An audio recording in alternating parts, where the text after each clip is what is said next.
One cheap shot. One season. Gone. Nobody saw it coming. That is the thing about cheap shots. By definition, they arrive before the moment your brain has finished processing that something is about to happen. Before the muscles have received the instruction to react. Before the people standing close enough to intervene have registered that intervention is necessary. It was over in less than 2 seconds. And the consequences will last the rest of the year. Cody Bellinger. Shohei Ohtani. A moment on a baseball field that had nothing to do with baseball. And a response from MLB that arrived with a speed and a severity that sent a message loud enough to reach every clubhouse in every city where this sport is played. Emergency ban. Out for the season. The words landed like something dropped from a great height. Heavy. Irreversible. Final in the way that only certain kinds of decisions are final, the kind made not in deliberation but in the immediate recognition that what just happened cannot be treated as anything less than what it was. And what it was, what Bellinger did to Ohtani in plain sight on a Major League Baseball field, was inexcusable. There are things that happen in the heat of competition that exist in gray areas. Hard slides. Brushback pitches. Collisions at the plate that leave both players shaken and neither one clearly at fault. Baseball has always contained a certain amount of controlled violence, the kind that comes with the territory of the sport and is understood by everyone who chooses to play it at this level. What Bellinger did was not in any gray area. There was no play happening. There was no competitive context that required physical contact of any kind. The ball was not in motion. The inning was not in progress. The moment that Bellinger chose, the specific, calculated moment that he selected from all the moments available to him, was one in which Ohtani was not expecting anything. That is what makes it a cheap shot. Not the force of it. Not even the intent, though the intent was visible enough to everyone watching. The moment. The selection of the moment when the other man is not ready. That is the definition of cheap. And that is exactly what Bellinger chose. The game had been tense in the way that Yankees-Dodgers games have been tense this season, which is to say completely, from the first pitch, with the kind of sustained pressure that never fully releases and keeps everyone in the stadium slightly forward in their seats for 3 consecutive hours. Ohtani had done what Ohtani does. By the 6th inning, the numbers beside his name in the box score told the familiar story. The at-bats that went long. The pitches fouled off that were supposed to end things. The moments where the Yankees pitcher on the mound reached for something extra and found that Ohtani had already accounted for it.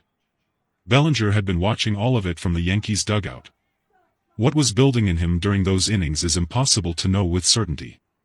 Players carry things into games that have nothing to do with what happened that afternoon and everything to do with what has been accumulating over weeks. Over a season. Over the particular experience of watching one player make the sport look different than it looks when everyone else is playing it. Whatever Bellinger was carrying, he had been carrying it for a while. And when the moment arrived, the specific unguarded moment he had apparently been waiting for, he used it. It happened near the first base line. The play had ended. The umpire had made his call. Players were moving in the way they move between live action and dead ball, the casual, transitional movement of athletes in the brief pause between one moment of competition and the next. Ohtani was moving back toward his position. He was not looking at Bellinger. That is the critical detail. He was not looking at Bellinger because there was no reason to be looking at Bellinger. The play was over. The moment of athletic competition that would have required his attention had passed. Bellinger moved from his left. The contact was deliberate. The angle of approach made accidental contact a physical impossibility. You do not accidentally approach another person from that direction at that speed and make contact in that manner. Ohtani went down. Not dramatically. Not in the theatrical way of a player selling a call to an umpire. He went down because what Bellinger did had sufficient force behind it to take him off his feet, and the ground arrived before he had time to prepare for it. The stadium made a sound that had no clean name. The umpires converged in the way umpires converge when something has happened that falls outside the boundaries of what the rulebook was primarily designed to address. Because the rulebook is written for baseball. For the things that happen during competition. For collisions and arguments and the escalating situations that officials are trained to de-escalate. It is not primarily written for this. For a player choosing a moment of vulnerability and filling it with deliberate physical harm directed at another player who was not involved in any competitive action at the time. The crew chief had seen it clearly. His positioning had given him the sight line that the moment required. He had seen the approach. He had seen the contact. He had seen Ohtani on the ground. He didn't reach for the standard response. He reached for something bigger. Bellinger was ejected before he had finished processing what the next few minutes of his life were going to look like. The Dodgers dugout responded with the controlled urgency of a team that has learned not to let emotion make decisions for them but whose emotion in this moment was not entirely controllable. Freeman was the first one to Ohtani. Of course he was. He crossed the ground between the dugout and the first base line with the specific speed of a man who has assessed the situation and decided that his presence at the center of it is non-negotiable. He reached Ohtani before the crowd of bodies that followed him had finished forming. He put his hand on Ohtani's shoulder. He said something. Whatever it was lasted only a few seconds. Ohtani nodded. He accepted the assistance offered by the hands reaching down toward him. He stood up slowly, not the slow of serious injury but the slow of a man taking inventory before committing to his next movement. He was upright.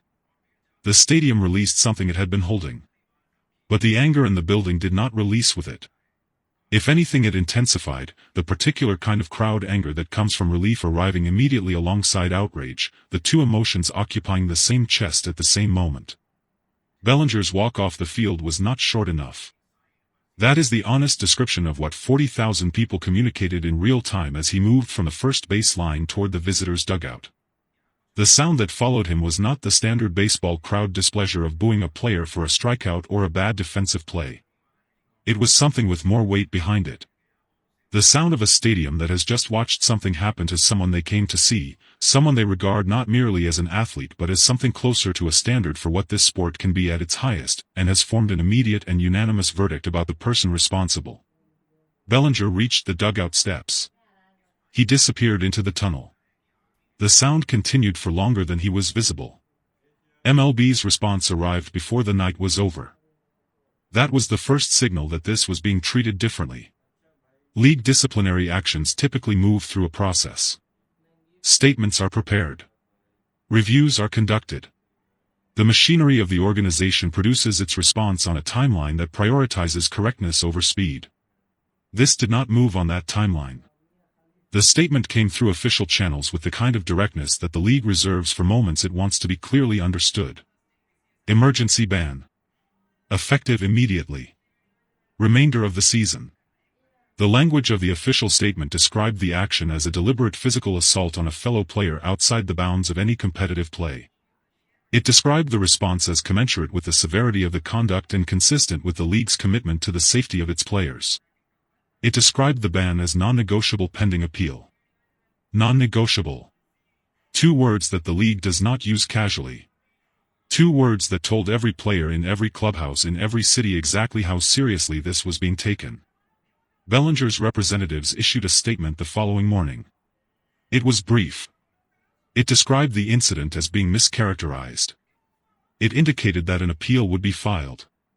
It used the careful, lawyered language of a formal response prepared by people whose job is to create space between an action and its consequences. The appeal was filed. The ban remained in place pending its outcome. The outcome of the appeal would take time. But the ban itself, the emergency designation, the immediate removal from competition, the remainder of a season gone in the aftermath of 2 seconds of deliberate choice, that was already real. Already permanent in the way that moments are permanent even when their consequences are still being contested.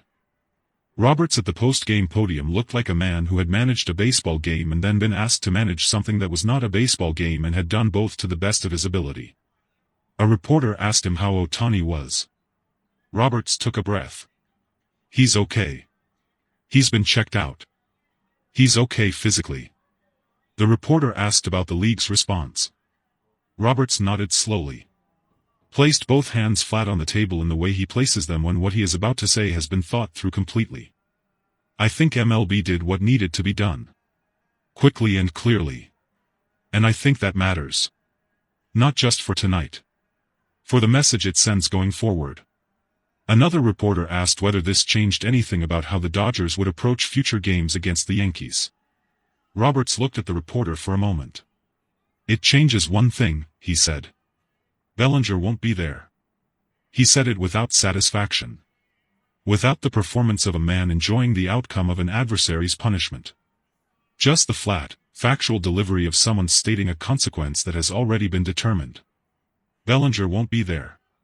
The following afternoon Ohtani arrived at the facility at his regular time. He went through his preparation. He stretched. He worked in the cage with the focused deliberateness that his teammates have come to regard as one of the most consistent things in their professional lives. Before batting practice, a reporter who had been granted brief access asked him a single question. How are you feeling today? Ohtani considered the question for a moment. Not performing consideration, actually considering it. The way he approaches everything. Honestly and without theater. Then he picked up his bat. Ready, he said. One word. He walked toward the cage. And in that single word, in the complete absence of bitterness or complaint or any indication that what happened the night before was occupying any meaningful space in his present, was the entire explanation for why what Bellinger did will ultimately define Bellinger's season. While Ohtani's season continues. The way it always continues. Forward.